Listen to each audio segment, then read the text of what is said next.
Pour être propriétaire d'un bien mobilier ou immobilier, il faut avoir le corpus, donc une emprise réelle sur la chose, mais il faut aussi avoir l'animus. L'animus, c'est la légitimité qui prouve la manière dont vous êtes rentré en possession de ce bien. Or, justement, Andianantoul est un fugitif de Madagascar. Il a fui pour un méfait qu'il a commis. Il est venu à Mayotte et je ne sais par quel truchement et complicité il a réussi à s'accaparer l'île, à s'ériger en sultan.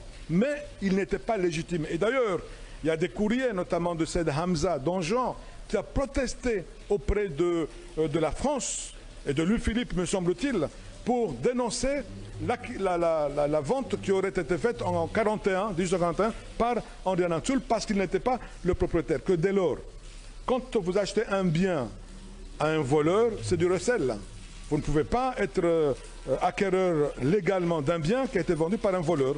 Or, dans le cas d'espèce, Andianantoul, non seulement il était usurpateur, parce qu'il a volé le corps de Mayotte, donc le corpus, mais il ne pouvait pas être un vrai sultan légitime, pouvant éventuellement signer un acte de protectorat ou de vente, comme c'est le cas d'espèce. Donc, en réalité, la France s'est fait berner, mais il le savait volontairement, qu'il a acheté un bien n'appartenant pas au vendeur, mais ça l'a arrangé dans le moment. Et c'est pourquoi aujourd'hui, ça fait sourire quand on entend 6 000 personnes soutenir que Mayotte a été vendue par un sultan qui n'en avait pas les attributs historiques réels ni la légitimité au moment où la cession a été faite. C'était un usurpateur, donc un voleur.